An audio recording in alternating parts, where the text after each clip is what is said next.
Jésus-Christ était le plus grand homme, mais aussi le plus humble, qui ait jamais vécu. Découvrez pourquoi vous devez suivre l'exemple du Christ et devenir humble comme un petit enfant. Maintenant sur la clé de David, avec Gérald Fleury. Bonjour à tous.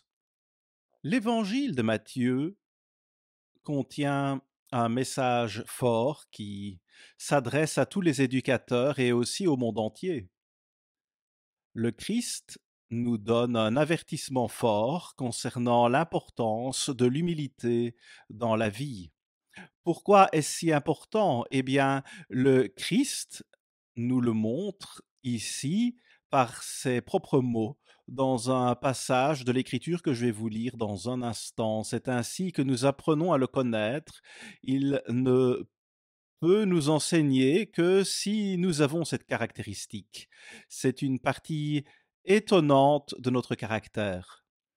Mais je pense que si vous observez attentivement ce point, vous serez stupéfait de voir à quel point le Christ en a souligné l'importance lorsqu'il était sur terre. C'est quelque chose qu'il a dit lui-même. Tout éducateur a désespérément besoin d'humilité. Et nous sommes tous des éducateurs à bien des égards. Vous pouvez donc faire entrer Dieu dans votre vie de cette façon, mais il ne peut pas vous faire réussir ou vous enseigner sans humilité. Remarquez cela dans Matthieu 11, verset 20. Matthieu 11, verset 20. Alors il se mit à faire des reproches aux villes dans lesquelles avaient eu lieu la plupart de ces miracles, parce qu'elles ne s'étaient pas repenties. Malheur à toi, Chorazine! Malheur à toi, Bethsaïda! Car si les miracles qui ont été faits au milieu de vous avaient été faits dans Tyr et dans Sidon, il y a longtemps qu'elles se seraient repenties, en prenant le sac et la cendre. Eh bien, le Christ a accompli toutes sortes d'œuvres puissantes, mais les gens ne se sont pas repentis. Il a chassé de nombreux démons de la vie des gens et les a guéris de toutes sortes de maladies physiques et mentales. Regardez Jean 3, versets 1 à 3, Nicodème, l'un des principaux pharisiens, vint voir le Christ la nuit. Il ne voulait pas le rencontrer pendant la journée parce qu'il était intimidé par ses collègues pharisiens. Donc lorsqu'il rencontra le Christ, il dit même, nous savons que tu es un homme venu de Dieu, parce que personne d'autre ne peut faire de miracle. Or, je ne vois pas de preuve qu'il se soit repenti malgré le fait d'avoir reconnu cela.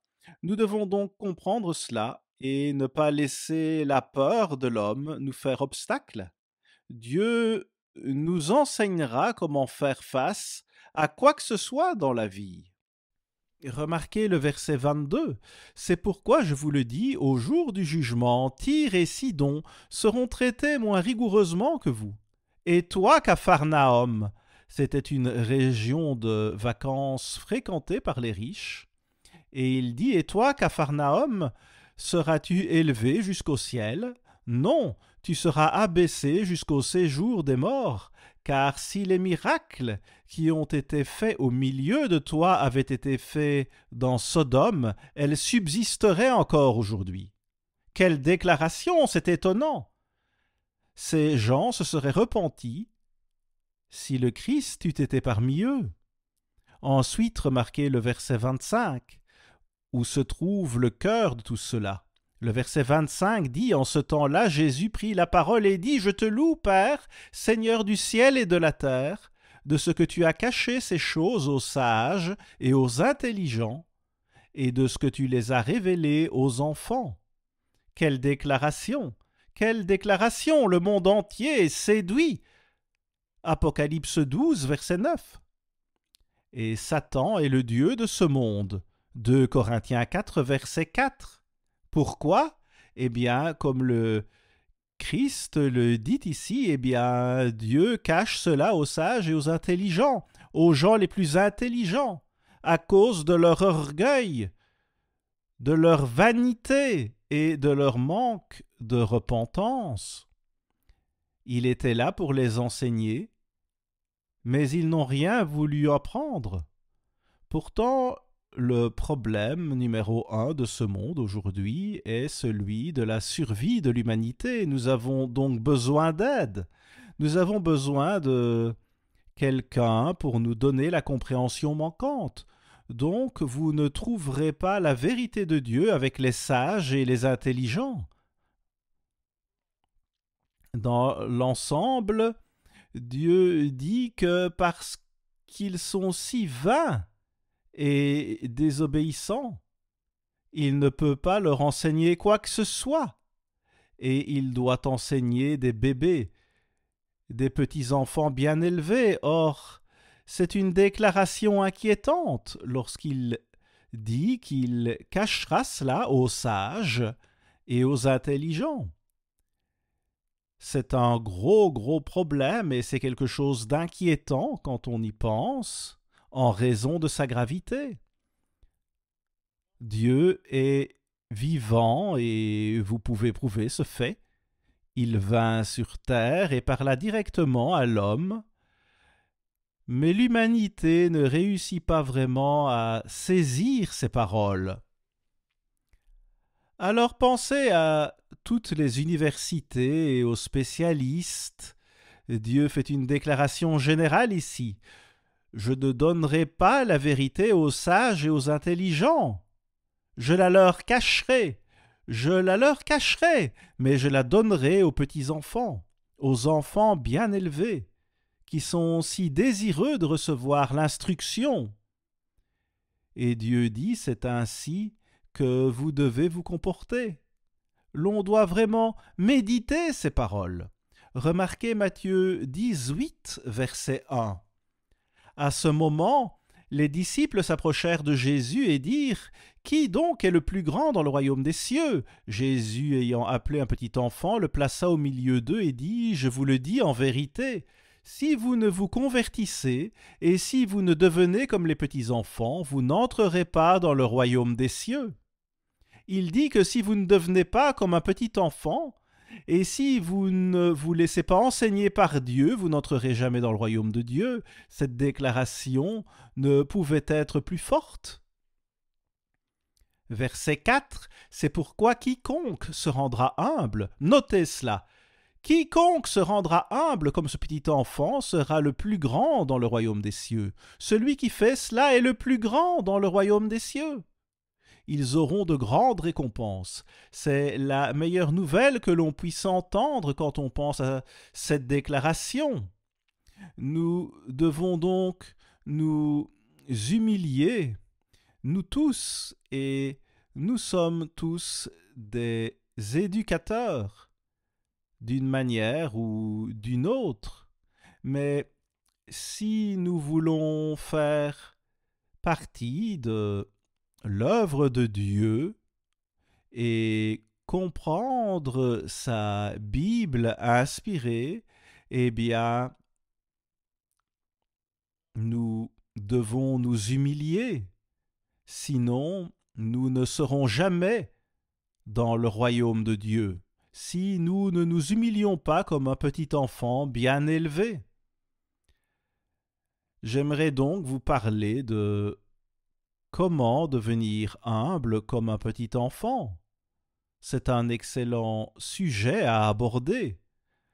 Dans 2 Pierre 2, verset 21, il est dit « Et c'est à cela que vous avez été appelés parce que Christ aussi a souffert pour vous, vous laissant un exemple, afin que vous suiviez cette trace. » En d'autres termes, il nous donne l'exemple afin de nous enseigner.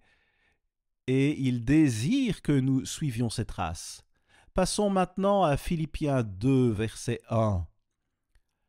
Le Christ nous donna l'exemple suprême, alors penchons-nous sur cet exemple et voyons comment il était humble d'une manière que personne sur terre n'a jamais égalée.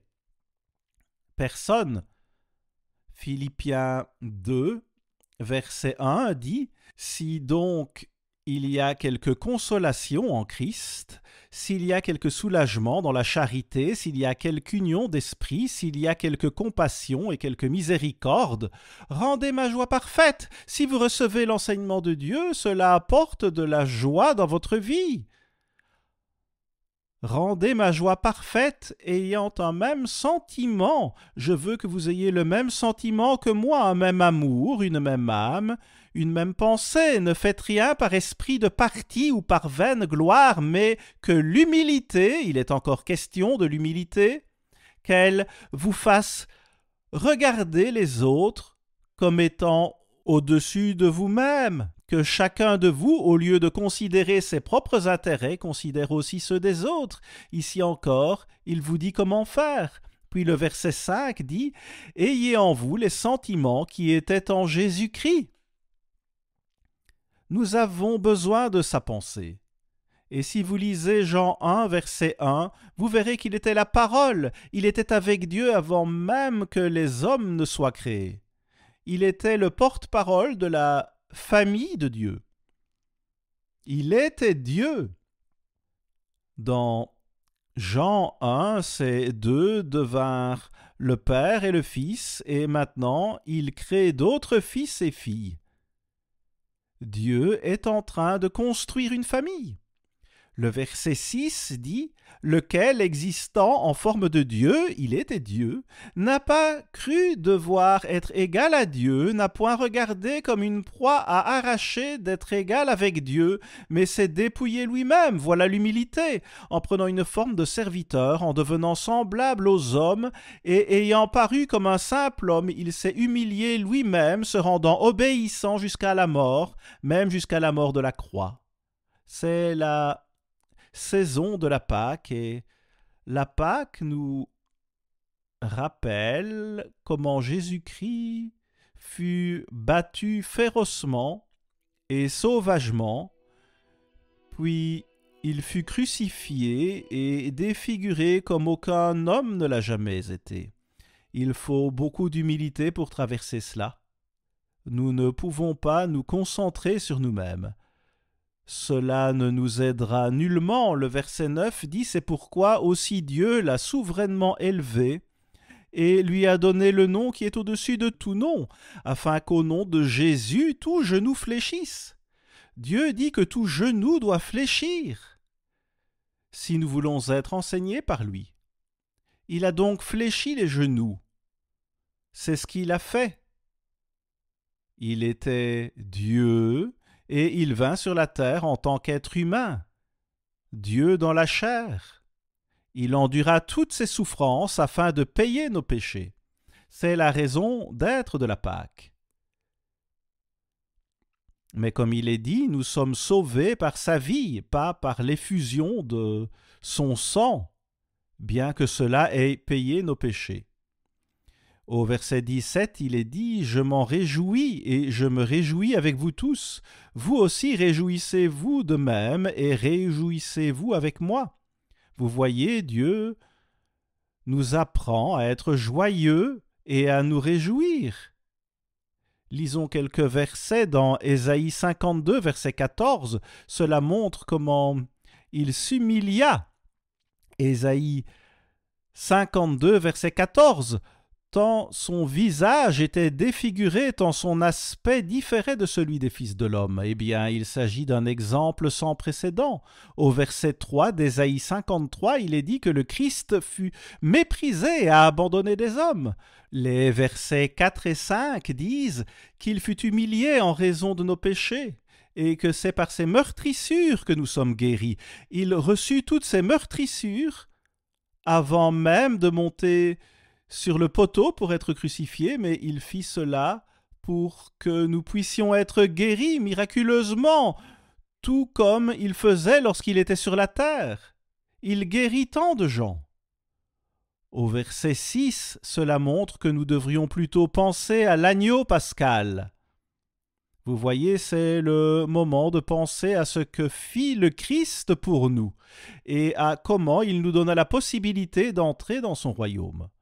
Nous ne pourrions même pas y entrer s'il n'avait pas payé pour nos péchés. Et bien sûr, il sauve nos vies. Nous sommes sauvés par sa vie.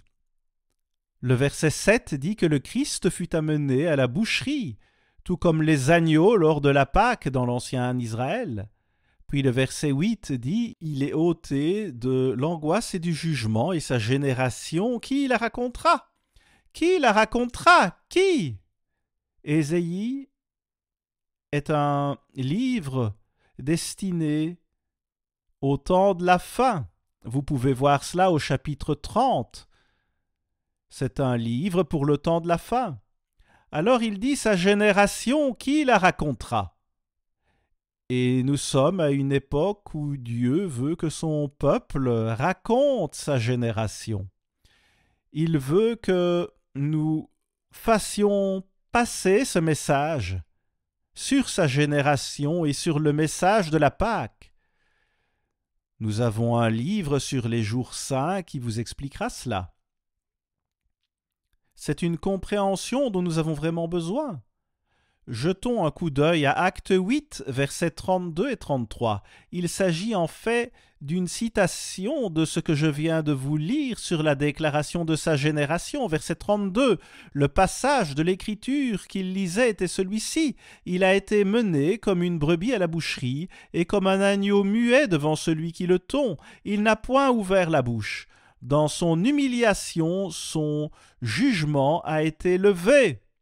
Et sa postérité, qui la dépeindra? Car sa vie a été retranchée de la terre. Qui va annoncer sa génération? Qui va le faire?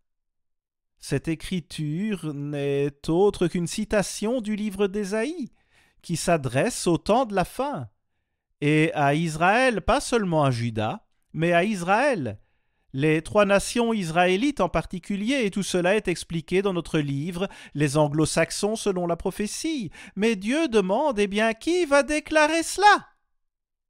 Qui va faire passer le message, au moment de la Pâque encore plus qu'à d'autres moments, et expliquer cela aux gens, ce que cela signifie et comment la Pâque est le commencement des jours saints? Pour nous, c'est là où tout commence. Dieu conserva ce passage dans l'Ancien Testament et il le cite aussi dans le Nouveau. Dieu l'a inspiré, comme il a inspiré toute l'Écriture. Mais regardez qui déclare vraiment sa génération. Qui fait cela? Dieu désire que les gens qu'il choisit fassent cette œuvre. Je vous le dis, je remercie Dieu de pouvoir jouer un rôle dans la déclaration de sa génération, parce que la vie n'a pas de sens sans cela. Nous n'irions nulle part sans cela. Le Christ paya nos péchés par sa crucifixion, et maintenant il nous conduit par son esprit. Il vit en nous et il sauve nos vies par la puissance du Saint-Esprit. Quel honneur de pouvoir déclarer sa génération!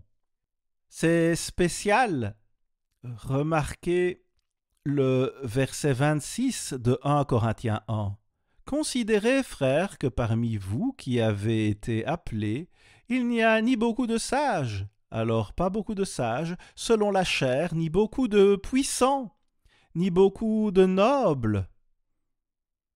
Eh bien, vous ne voyez pas cela, nous sommes appelés les humbles du monde, ces personnes semblables aux enfants, car les autres ont tant de vanité que Dieu ne peut même pas travailler avec eux. Satan a séduit le monde entier. Et être un intellectuel peut être quelque chose de très négatif si nous ne comprenons pas Dieu et ses plans. Il faut simplement comprendre que nous avons besoin d'un sauveur. Verset 27, mais Dieu a choisi les choses folles du monde pour confondre les sages.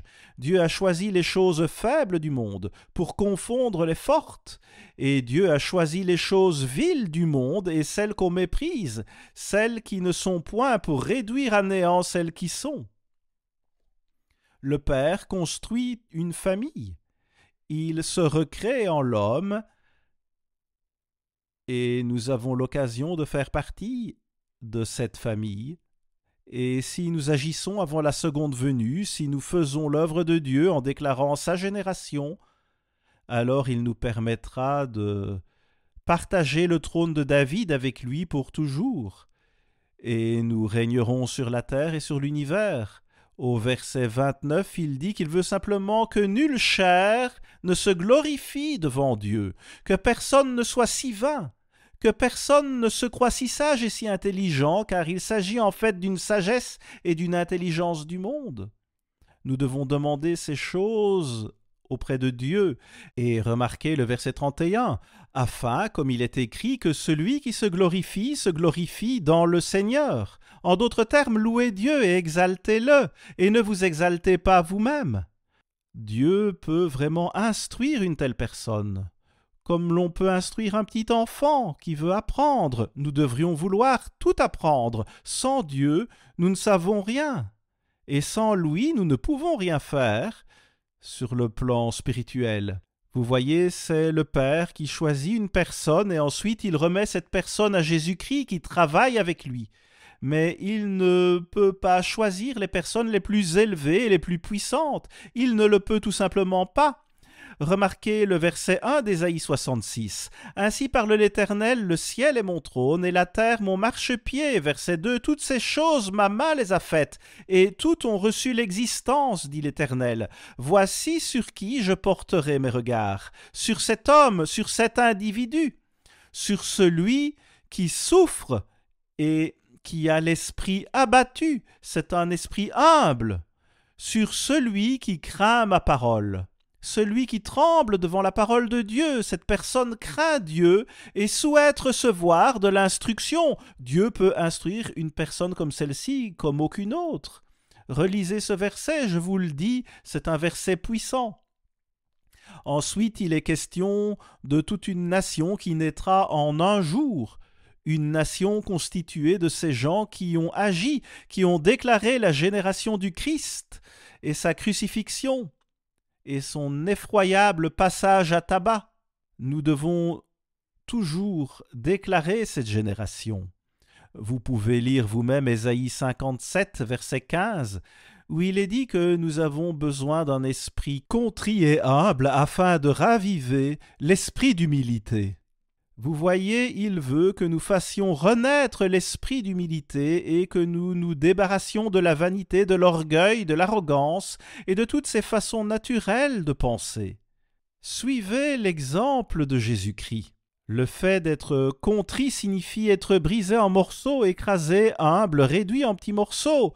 Dieu veut que nous soyons humbles. Et vous pouvez lire 1 Pierre 5, verset 5, où il est dit « Revêtez-vous d'humilité, soyez totalement enveloppés d'humilité, revêtus d'humilité. » C'est quelque chose dont nous avons tellement besoin. À la semaine prochaine, ici Gérald Fleury, au revoir les amis.